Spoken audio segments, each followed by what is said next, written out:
So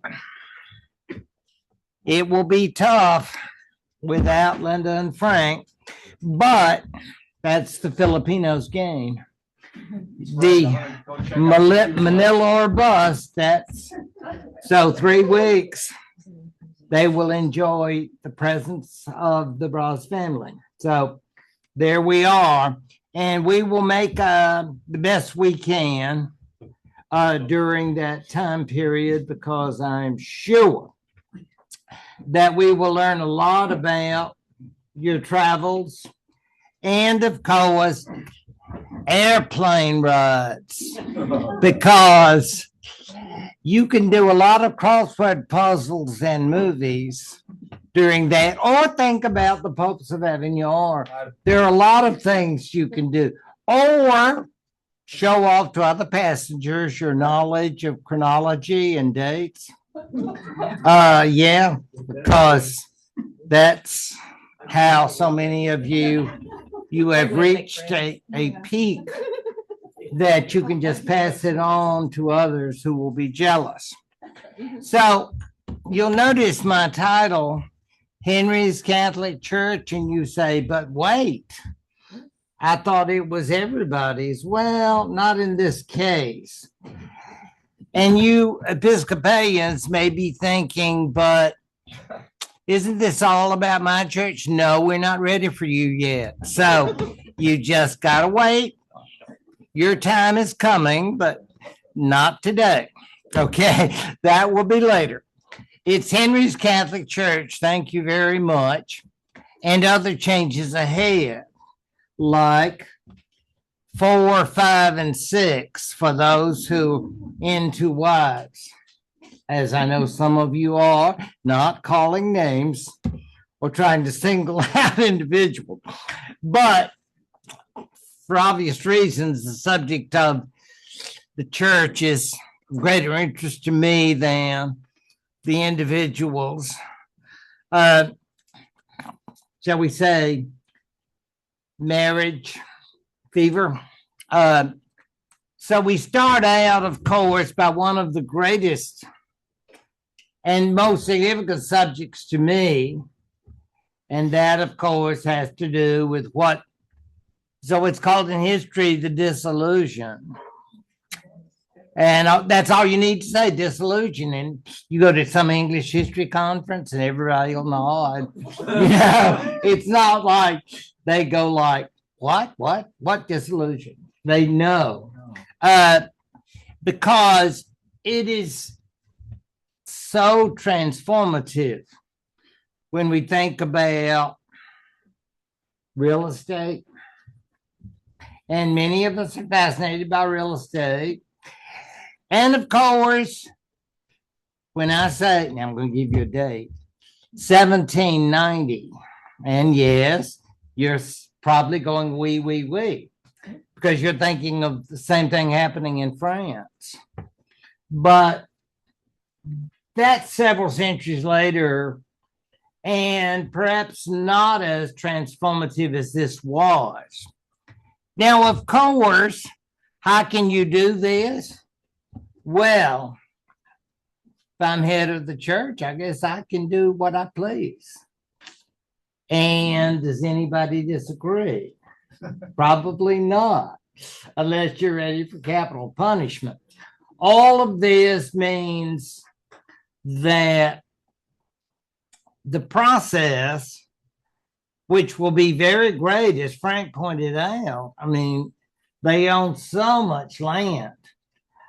I have read that there might have been, count them, 800 monasteries in England. I know, that's wild, isn't it? Now, if you want to know what I do in my shower, I try. No, this is all rated. This is rated G. So I start naming different monastic orders. I know it's a boring life. Been there for a while, huh? I know, yeah. And then you start Benedictines, easy. Cluniacs, Cistercians, on Dominicans, Franciscans, scrubbing, lid washing. All of this creates great, I know, all the excitement that goes on in my shower. But that has to do with all these different monastic orders, isn't it? I mean, and you say, why can't we all get along? Well, we do, you know, the rule of St. Benedict, but there's so many variations.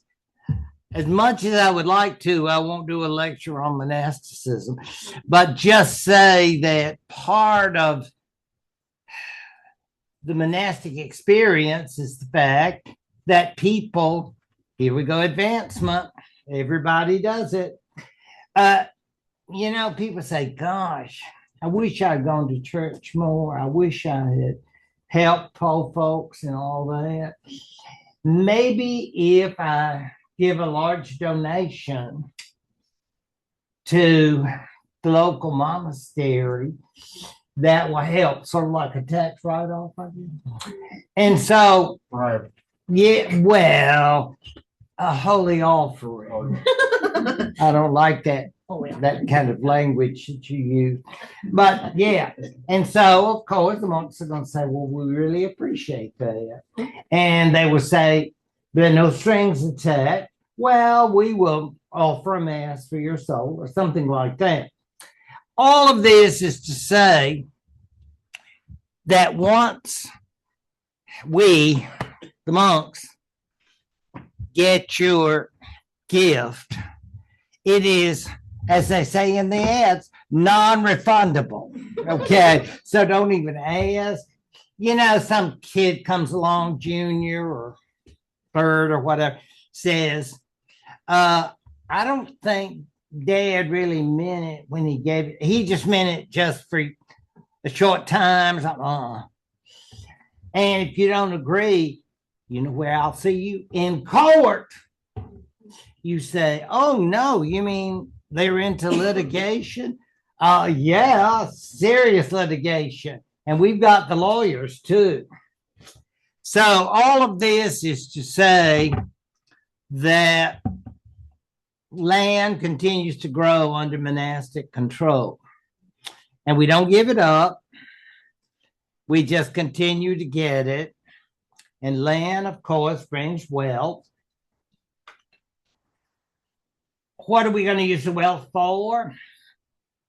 Well, on the positive side, let's be positive. We use it for scholarship, learning, the production of materials, wholesome materials that are classical, like Roman, and the greatest hits of St. Augustine, or all, you know, basically the classics. So we have all that. We have to help the poor. We have to help those, in other words, who need the services that the church can provide. Remember, there is no quote unquote welfare system even in this period. The poor will start a little later, poor laws, that kind of thing. All of this then is to defend monasteries up to a point. But it was a huge complex, I guess you would say, in terms of ownership.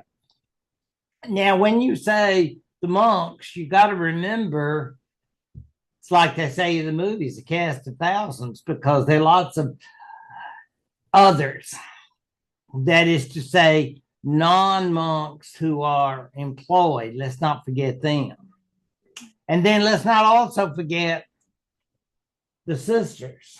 There are convents as well. In addition, of course, like I said, the staff, because poverty, chastity, obedience will necessitate having people to do work that perhaps over time had been relegated to the lesser folk. Cistercians, those kind of folks, if you haven't heard of Cistercians, they are people who often were involved up north in the sheep business. And that's an interesting field, I'm sure. Not for me, but I'm just saying, if you're into that animal husbandry, that's fine. And you understand it can be very profitable. And so Cistercians, who were founded to be more, shall we say, uninvolved in the world, became very involved just because of the sheep business. I mean, that's just huge. In any event, all of this means that monasteries got very big. How did the end of the monasteries come about? Well, as usual, somebody wants the money. Somebody wants the loot. And of course, this involved Henry VIII. Henry VIII needed more weapons. You know, you can have a war, but you got to pay for it. Wars can be very expensive, I've heard. So instead of having a fundraiser, why not just take it on? This, believe it or not, probably went back to Cardinal Wolsey. But in fact, it is normally associated with Wolsey's successor as Henry's deputy, Thomas Cromwell. And it took several years because it's a big project, all those monasteries. We start with the little ones and those that seem less significant. And during those cases, you know, you do evaluations. How much are they really doing? Well, not that much. RateMyMonastery.com, that kind of thing. We always have these evaluations nowadays, don't we?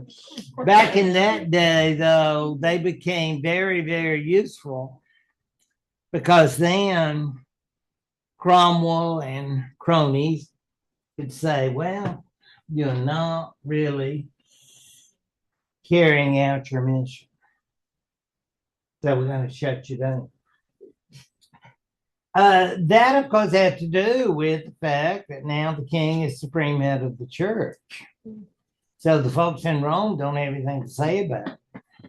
And many of these people, remember, were parts of international orders. That is to say, their headquarters were not even in England. But they couldn't operate the chapters in England. They could be French or they could be Italian, whatever. But you're not going to be here anymore. And year after year, more and more were shut down. And what happened, of course, it was just like I thought about. Some of you will remember the mills in Opelika. I don't know why I started thinking about that, but some of you saw Norma Ray. The idea was they just come in and say, brothers or sisters, it's been real. Praise the Lord. We're so glad. We appreciate all your work. And we have a nice retirement plan for you. And so that wouldn't help the working people. But if you were the monks and nuns, you got like a settlement, retirement deal. But I think they did that in Opelika, yeah. That idea of, you just go out and you don't have a choice. They don't ask you want to check yes or no, or maybe. It's like you're out. So it's been real. And the king loves you very much. Praise be to the king. Aside for a few real rah monks and nuns, who were troublemakers. This was basically accepted, and that was that. Except in some very special occasions. One known in history as the pilgrimage of grace. And think about those two words, if you will, pilgrims and grace. If it has religious overtones, you're right. The idea is down with Henry and up with monasteries. There were a few monks attached to it, but by and large, it was associated with ordinary people. Because can you imagine, in terms of the transformation of the society, there were probably a lot of people who were not happy, not only for spiritual reasons, but for land reasons, for work reasons. Whatever the case, it began down in Lincoln, and it gradually spread up in the York area. Speaking of sheep, the idea would, of course, in this pilgrimage of grace, mean that people would begin to riot or more or less express their anti-Henry sentiments. Well, we can't have that. Because we're not, you can't. I don't think the king is comfortable with protests. And I'm not sure that Thomas Cromwell is either. So a lot of people have suggested that these ordinary folks probably are spurred on by individuals who want to take advantage of this situation. Who are they? Well, they're landowners who want more land. So probably they are putting pressure on the government to spread, because a lot of these people are going like, oh, this is awful. But I think there's a touch of hypocrisy here. They just want to get in on the goods, the land and the sources of wealth. So all of this is to say that it ultimately will be put down. We see one of the places that would be attacked up in York, and that will be sort of a symbol of this discontent. And I'm sure that Henry VIII was not pleased at all, or Cromwell and his other agents. So more or less, this is going to be a case of taking action, because he ain't going back and say, oh, you're right, I'll reestablish the monastery. No, that's gone. So the Pilgrimage Grace and other kinds of rebellions against authority are put down as quickly as they can be. And this is only to stand out in the acceptance, more or less, of all the changes that are going on. And you think, how many people die as a result of this? Well, I mentioned before people like Sir Thomas More and Bishop Fisher. There are not that many. Most people basically accept all of this and go on about it. As we can see, though, it will definitely change a lot of people's lives. Can you imagine the transformation? Now, what will Henry do with all that land? Well, I guess he had to pay off some bills. Yeah. And then, of course, selling a lot of the lands to you know who, nobles and well-to-do, what do they call it, the rising middle class, or as we call it in English history, the gentry. They're always rising or falling, aren't they, Warren? I mean, that's like a constant in early modern England. But that's a class of people of what we call rising expectations, because, you know, they want to be wannabes. We're going to make it, and we're going to get that land and go around pip, pip. And, you know, the image we have of this particular group of people, sir this and lady that, and putting on airs, you know, we know the folks. So this is supposed to be the pilgrimage. It's a quickie, isn't it? 36 to 37.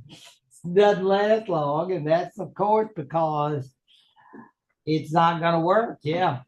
I mean, it's not that they go away, yeah, we just want to work together and let's all sing kumbaya. No, I don't think it's that so much.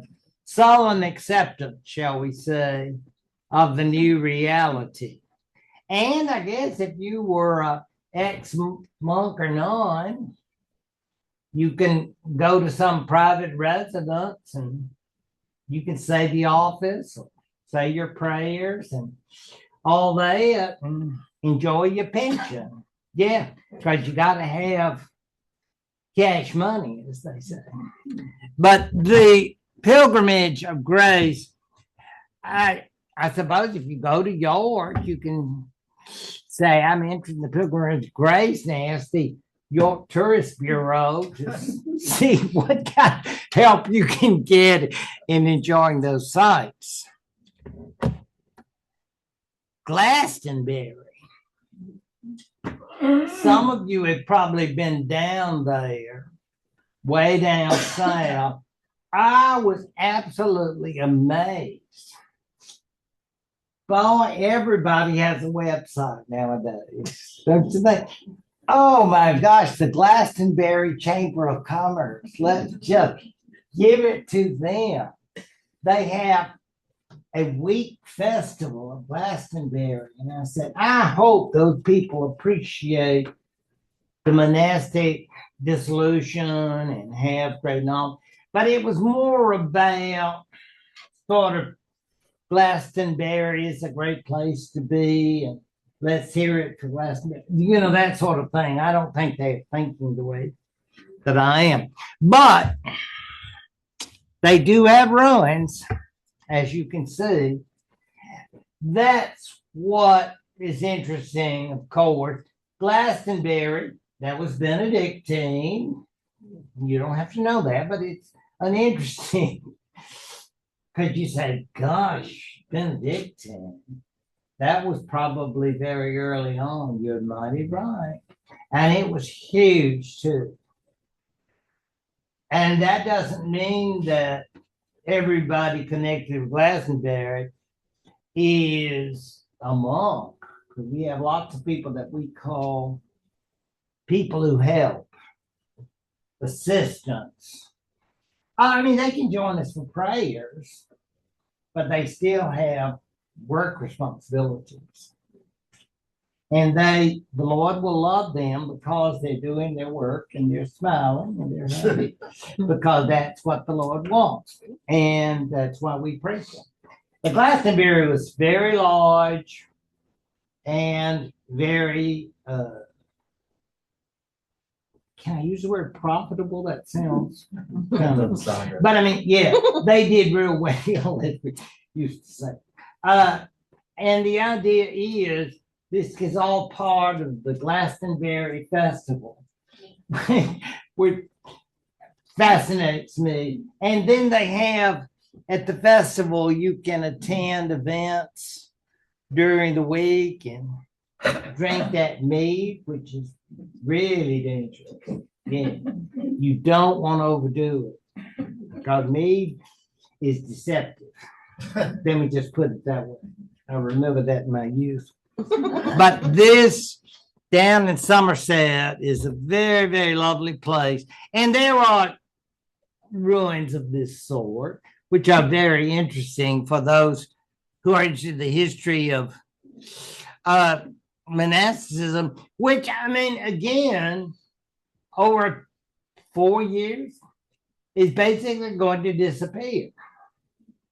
And does anybody not like it? Well, I mean, remember, as we saw last time, the Pope is going to excommunicate him. So don't bother to ask the Pope.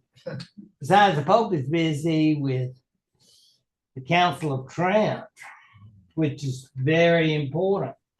I mean, he's mad about Henry, damned Henry, but he's got a lot on his plate, the Pope. So, nothing happens there.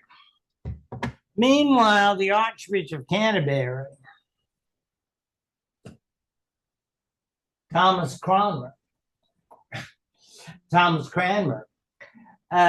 is a closet Lutheran. Yes. I mean, a mighty fortress is our God. Yes. So, how can this be? Well, he had studied, you remember, he was a scholar, Thomas Cranmer. He had studied extensively in Germany, German territories, and that's how he got infected by the Lutheran ideas. He even got married. Yeah. Married a nice Lutheran lady.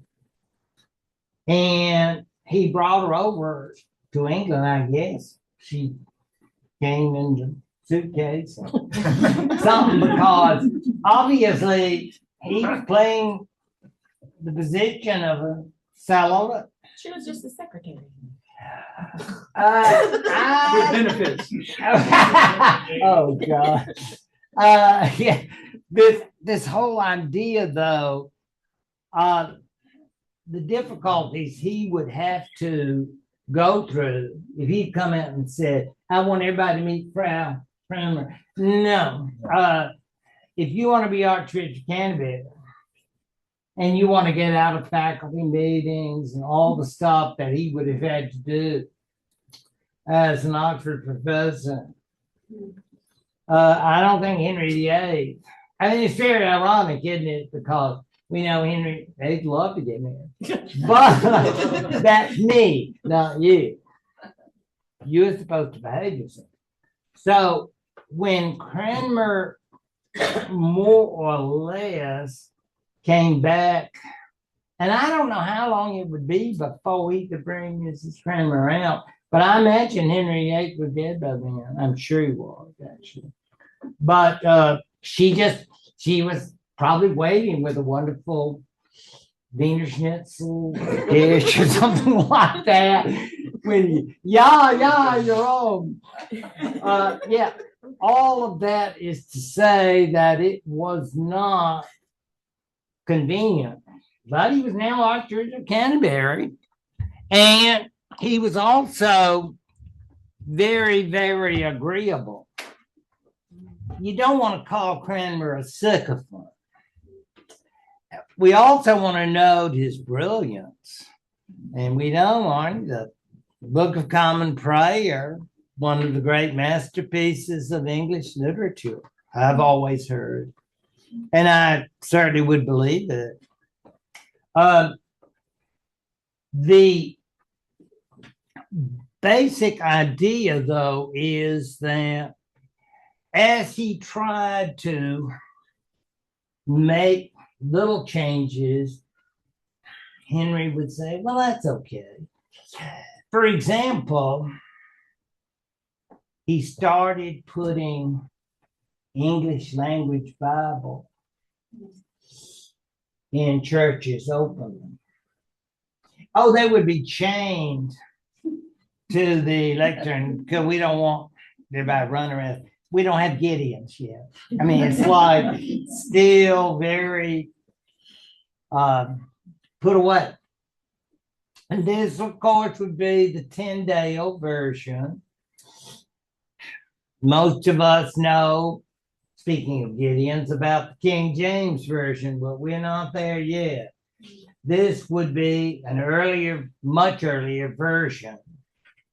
And the idea was, because how many people could read anyway? But for those who could, presumably, you could have that opportunity of exposure to a Bible in English. But like many of us who, one day we feel one way, and next day we feel a different way, Henry got up and said,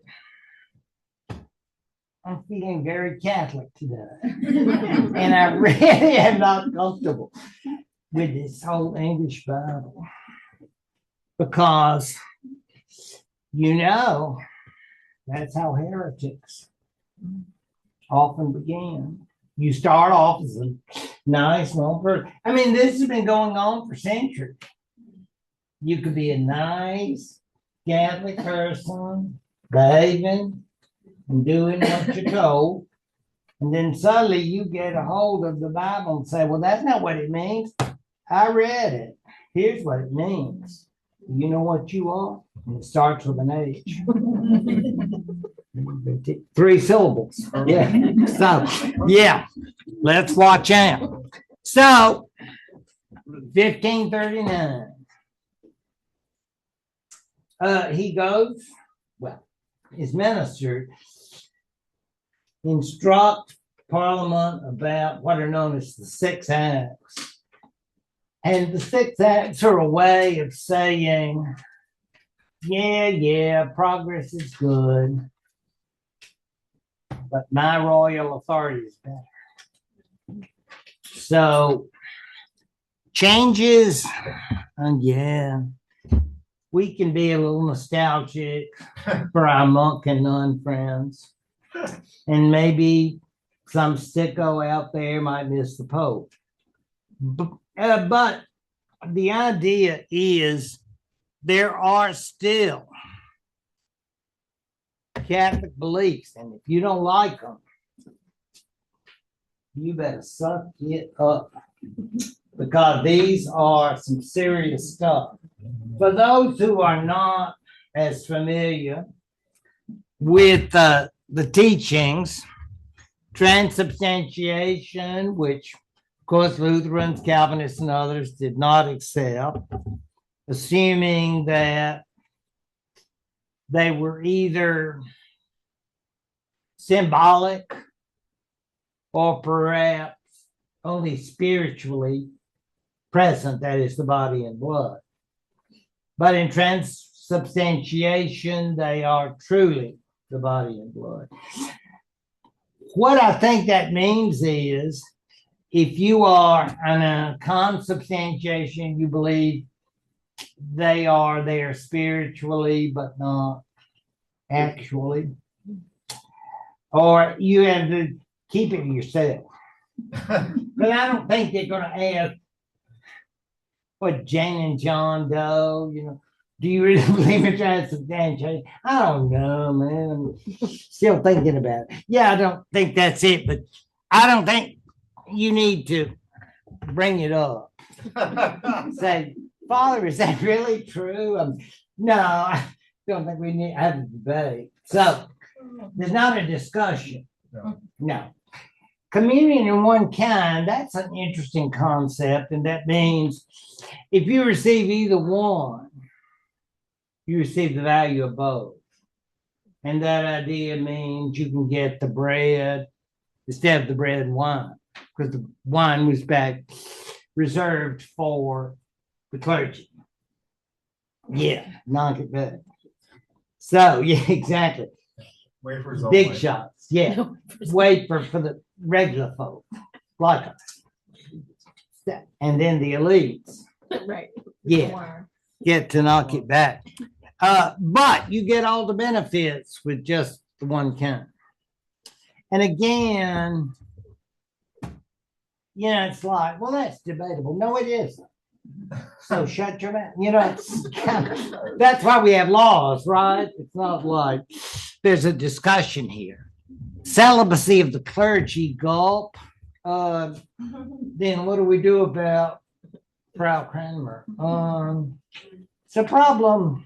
That's why she's in the closet, right? Or wherever we keep spare wives. Yeah, that's very strange indeed. But the sanctity of chastity, meaning the value of chastity and how significant it is, because Luther, he married a former nun, because he was a former monk himself, and boy, productivity.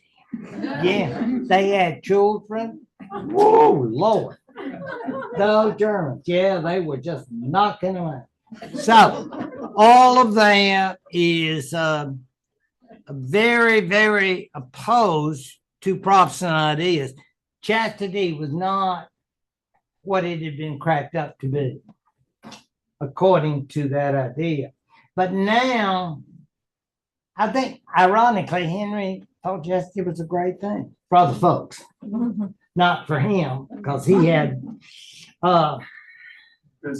yes, you have such a nice way of saying things, yes.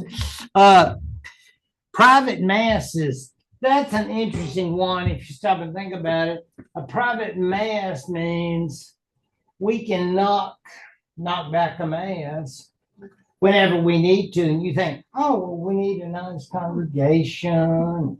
Everybody come in. No, we don't. We've got a lot of masses to say. Think about those monks. And when you think about how many people in their last wills and testaments had prescribed, you want all this land or whatever, you have to say so many daily masses for my granny or whatever, who is in purgatory, was waiting. So that takes time.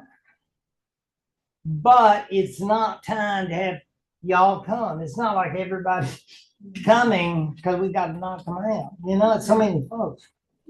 It's a very interesting, like I told you all, I think it was last week or the week before, about Henry VII having private masses for his son, his older son, Arthur. This is very, very common. And of course, as always, there's a gratuity. Okay. Maybe not. I can remember when it's 10%, but 20%. Yeah. Let's be frank here. Then finally, the necessity oral confessions. Luther had more or less, and Luther was a moderate, but he basically did not think the individual had to make the confession to the priest to receive absolution of sins. He thought it was basically a matter between the human and God. So, cutting off the middle person, so to speak. And so that's what that means. Well, of course, as much as I'd like to discuss the whole Protestant Reformation, I'm kind of controlling myself as best I can, because it would be fascinating when we think of Luther and how the whole issue of confessions and the issue of how can you work off all the purgatorial time and so on and so on. But suffice it to say, all of this is, in a sense, almost as if you're going backward. But it's like, stop the train, I want to get off. It's like maybe this is going a little further than Henry VIII intended. Because that's why I call it Henry's Catholic Church. It's like and you just say, sir, I want you to meet my wife. And here's Junior and sis. And no, I don't think he's ready for that. That's going to require later time. So the 6 articles are part of that. It won't last because Henry, for reasons, I think, of health and overdoing it, is going to not be with us that much longer. Meanwhile, back to the wives. So now, if we're counting, and I know we are, we're ready for number 4. I know, but this doesn't count dates or squeezes or whatever. Okay, this is just rings. So Cromwell, more about him later. Cromwell suggests, Your Majesty, it might be a good idea, and God's son. Now, could we think about good alliance that will set us up perhaps with Protestant leaders and help against those French? We don't like French. So Henry, I guess, says, maybe that will be a good idea. You go out and check around, and what I want you to do, I want you to take my favorite painter, because they don't have over this. So he says, who could be better than Hans Holbein? So you get her painted, and a nice Protestant, and apparently after the negotiations, can you imagine the size of that dowry? And everybody's going, yeah. I know. And so that is the idea of Anne of Cleves.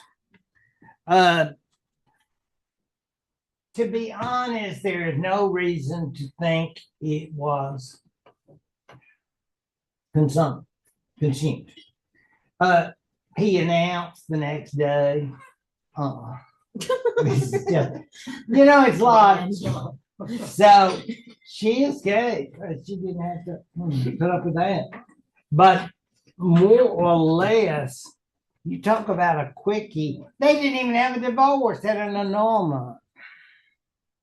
It's like,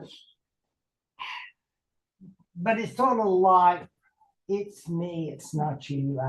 That sort of thing. So basically, Anne of Cleves, who probably was working, taking English 101 or something, and trying to get fixed. That was real fast in and out.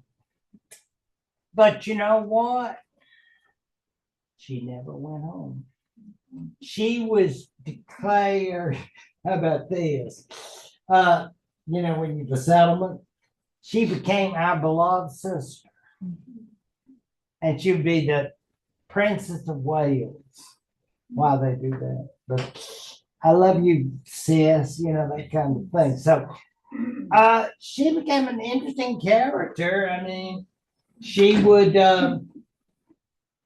get out sometimes, and and I guess with her English skills improved.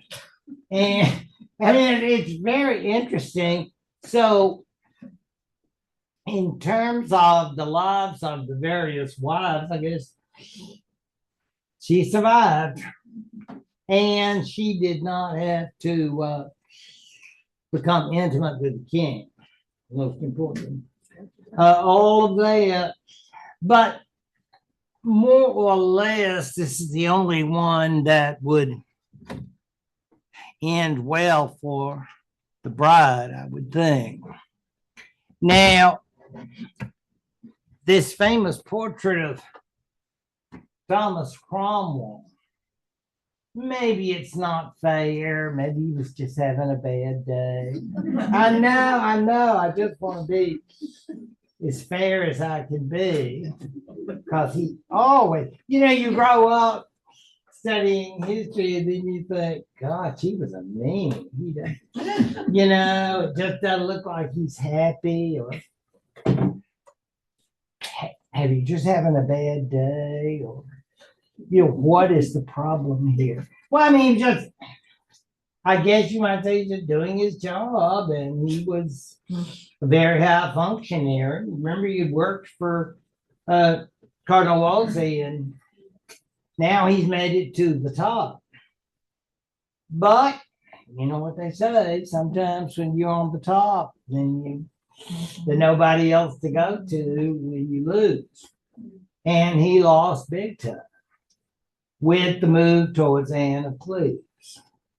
And you say, oh, well, what's one mistake? Well, that's all it takes for Henry VIII. You becoming, gosh, Cromwell, I trust you. I respect you. You mean so much to me. But not now. Now, where you're checking in. You're headed for the tower. But I mean, that's what happens. It's sort of like you knew this. So you get to the top. It's not like there's going to be a settlement, a golden parachute, and you can just golf the rest of your life, or whatever they did back then. But the idea is, of course, that Cromwell did very, very well for a time. But the Anne of Cleves matter was unsuccessful. Now, I thought I would bring this out. Now, those of you who are more into more recent cinema will know these people, because I'm all about a man for all seasons. So I'm of another era. But I did find this so I could show my friend that I do try to keep up in a way as little as possible. But this basically, I think, shows Cromwell as, I just want to help, sir. I love you very much. And the close relationship they enjoy. Shall we call it, would this be a more sympathetic presentation of Cromwell? Because a lot of us, he was real ugly to wife number 2, Anne Boleyn. But, that whole thing of accusing her of having sex with her brother, nasty stuff. And can you imagine the torture and all of that? It's really, really unpleasant. So all of this is to say, Thomas More wasn't very nice. Sir Thomas More, man for all seasons. And now More is sort of condemned. This is some years back, but much more recent version. And that, not to say everybody accepts this, but just to show you there is an alternative view, that he did his job as best he could. And then when he makes that little boo-boo with Anne of Cleves, it becomes his last boo-boo. And I check in to the guest suite at the Tower of London. Chop, chop. Oh, I just couldn't resist. I had to show you this because this is self-portrait of Holbein. I mean, you always think about people like Holbein painting other folks, but painting yourself, that must be very, I mean, I have no artistic talent, but if you do,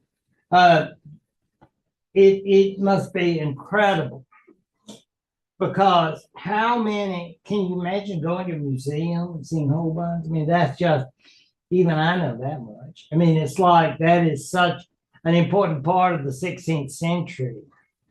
And so I don't know how many more commissions Holbein got from the English as a result of the Anne of Cleves incident, because I don't know whether it was her looks or personality, but she and Henry VIII just did not hit it off. So I guess he got the last of his commission and he went on to a great career. But yeah, there's so many places you can see Holbein works because it's very, very 16th century, isn't it? Yeah. And there she is. And she would, of course, and Princess of Wales, I mean, it's a very nice title, I would think. I mean, and it's like, you're my sister. And we have, and as time goes on and her English improves, I think she probably got out some. So she would live quite a long time. She knew the king's children. So, you know, you get that impression nobody ever mentions her after she just put away. And I mean quickly. But I think, and believe me, she had help, good help. Yeah. It's not like, oh, I'm going to have to do my own laundry. Or I don't want you to. At Princess of Wales, you have certain staff. Thank you. Staff. And I imagine there's pocket money involved too, if you need it. So, and maybe you have Lutheran, you probably have Lutheran services and there. Meanwhile, of course, yeah. Teenagers, yeah, can get into trouble, especially if you are the cousin of Anne Boleyn. And she was Catherine Hannibal, that's her name. Apparently, like all these people, it's amazing, isn't it? She was a member of the court of Anne of Cleves. Can you imagine? So you can imagine the king's going like, wow. And you know, he was not an attractive person that was called king. But he's the king. Yes. I just looked up his dates. He was born in 1547. Anne of Cleves was born in 1515. 1547. Who is? I thought Henry VIII was. Oh, no. No. Okay. No. She was born in 1515. I'm wondering about the age difference between him and these women. Oh, well, there's big age difference. But if the king says, yeah, what is it? I think I love you. I mean, it's like you're not going to say, oh, shucks. Remember when Anne Boleyn? He was born in 1490. There you go. Anne Boleyn was Mary Boleyn's sister. And, you know, you were crazy about my sister. And yeah, but you're even better, baby. You know, that kind of thing. Make it out some cheesy romance. I mean, it's like, yeah, this is just all real nasty. But anyway, there she is. Can you imagine Anne Boleyn's cousin and powerful fathers Oh, yeah. And fathers who are using these folks to gain more power for the king. Because once he puts away Anne of Cleves, then he's ready to go again. And why not with a member of Anne's court? Yes, there is a serious age difference, very serious. But I don't think on either side that was any problem. No problem at all. Well, it didn't last long because Henry VIII's feelings were hurt when he learned, oh, what is it they say? You're cheating hard. I'll tell on you. I won't tell you. I know, but I'm not going to sing. I do that in my shower. I do a lot of things that you can tell. It's a very busy time. But all that you need to know here is that there would be cases, and again, a teenager, that she may have rekindled a relationship she had before her marriage. And I'm going to tell you, if you're around these kind of folks, boy, you better watch out because people will tell on you. Yeah, it's like you better be very, very careful. Moles, or yeah. And you think, oh, they really like me. Well, I don't know. Because there are rewards for those who say, you know what she was doing? And I mean, apparently Henry's feelings were really hurt. I mean, you go, kind and sensitive guy, you know, and like, if they'd been like Tony Soprano having to go to the analyst, you know, and it's like, yeah, all that. Don't defile my The idea, you know, she really hurt my feelings. And when you hurt Henry's feelings, you're going to check into the heart of London, aka Tower, right? And that is exactly what, poor thing. I mean, she barely made it through a year. Yeah, that was what you call a quickie, right?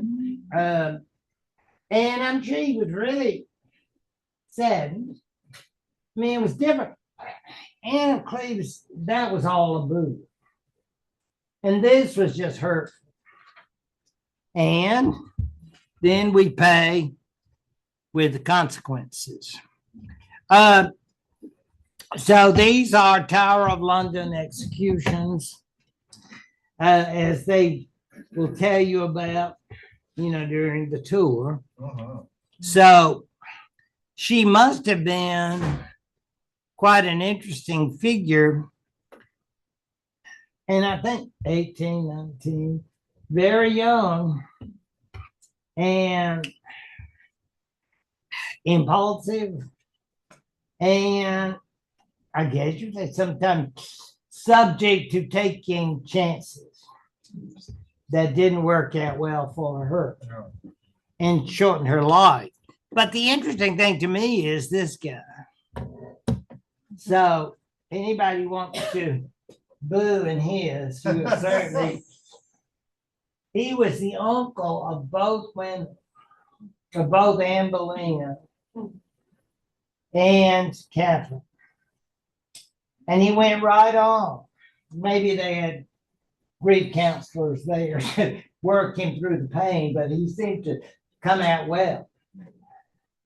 You know, today, in today's world, I guess you could call it quarter or female. I don't know.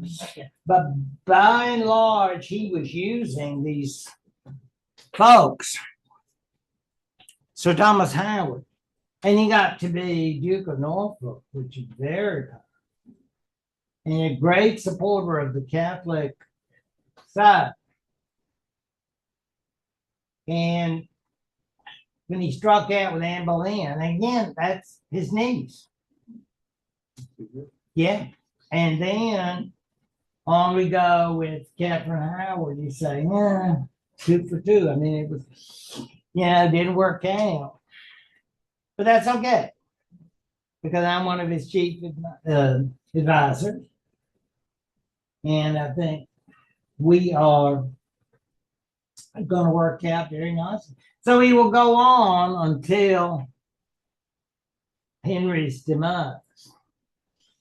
And of course, at that point, there will be a somewhat Protestant ruler, and he will go into a retirement temporary until Queen Mary.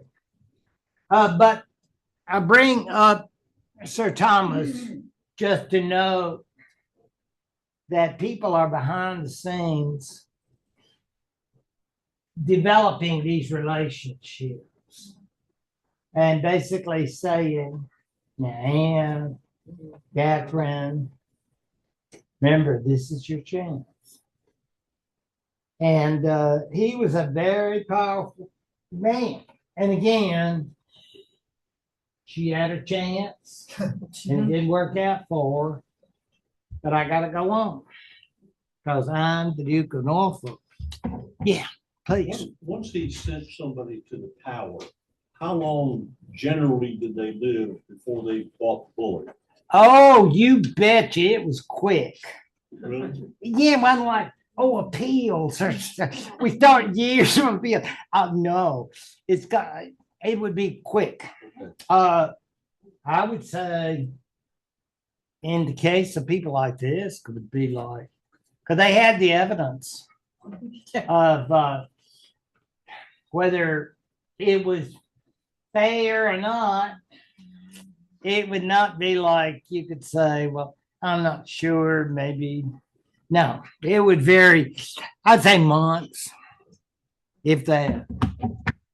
Because Henry needed to get on. So, and that was just annoying. Because she hurt his feelings.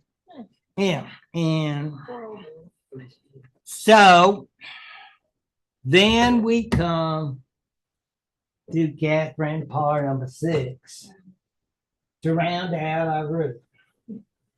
Now, once again, my film knowledge is so limited. 2023, 5 round. I hope many of you have seen it. Counting on it. I'm not mad, I'm just hurt. But the idea, if you get that chance, it's probably on one of those. To be honest with you, save the time. Because I don't think it's historically accurate. And maybe, and I respect you for it, that you're not a historical purist and you can let these things go. Because I have problems. Yeah. Therapy, I need a lot of it. Because I don't want those inaccuracies. And then I think, oh God, they're not going to believe this. They haven't. The husband is Henry, he's sick. And then she goes in and bumps him off. And I'm going like, I can't, no. Can't, my health won't permit me to see things like that. There is not one bit of evidence to substantiate this. But when you go to see a movie, you need to let it go. Yeah. And then you'll be a lot healthier that way. But anyway, she's very, very interesting. She was, by his standards, I guess, a little older. I think 31. She lived a year or two after him. And you could think that more or less she was just looking after him, but I don't know. There may have been a possibility that she would have a child by the king. I don't know about that. Because by that point, he was older and not in the best of physical health. So during these last years, and she had already had two husbands. So, and again, she was not old at all. So the idea of, I'm married with it from down the street, that's not the image I have at all. I have the image of someone who was, by the standards that I've read, a very nice person, very involved with his children. But she had been married before, and she would be married after. And of course, it would be with James Seymour's brother, which is a very interesting combination when you think about it. Thomas Seymour. And apparently she had a child who died, and she lived a year or two after Henry, though, Catherine Parr. But I guess, it's like she made his last years as happy as possible because he had a lot of physical problems by that point, by those last years. But, and being so nice to the children. Now, sometimes she was a little too Lutheran. Because, she's going, I don't think she's going around the house going like, you want to have some business tonight or yah, none of that. But I still think she was very tending towards those views and more so than would be comfortable for the king.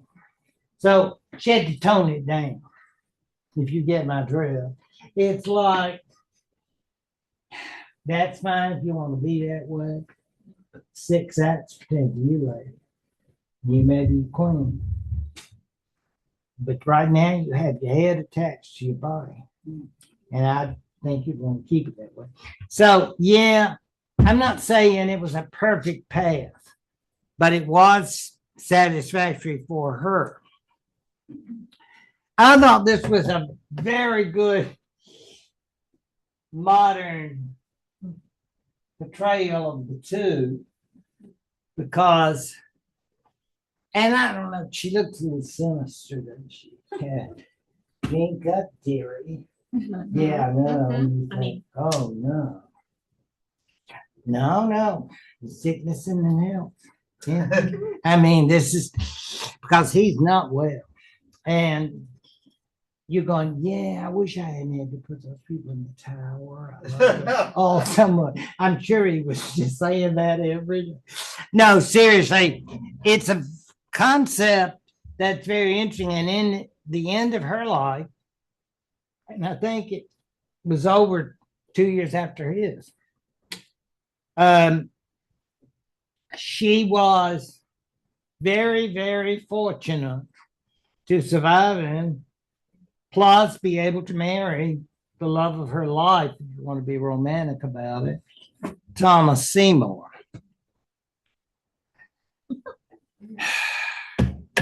And finally, it comes to an end. I can't decide whether this or the last one I showed you makes us all want to behave and be healthy. Yeah, good health is very important, yes, especially at that advanced age of 55. I can barely remember being 55, and so, but the idea is that he had really gone to sea. So there you have it. If you look at that particular rendition, you heard about the syphilitic condition, and he had other problems that were probably contributing to him. I mean, I can imagine, I mean, there may have been leeches applied to it. I mean, just, you don't want to, this is no medical history class, but yeah, you just don't want to even think that. Again, isn't it wonderful to live in the 21st century? Yeah, yeah. So thank somebody in the AMA the next time you get a chance. Yeah, because this is not pretty. But when he did finally pass on, I'm not altogether sure. There were a lot of people saying, gosh, we can't believe it. We hardly knew you. No. I think it was time. He had made quite a bit of change, but the future was ahead, and that future will begin next time. And missing Frank and Linda, but wishing them a great trip. Okay, and see you. Thank y'all.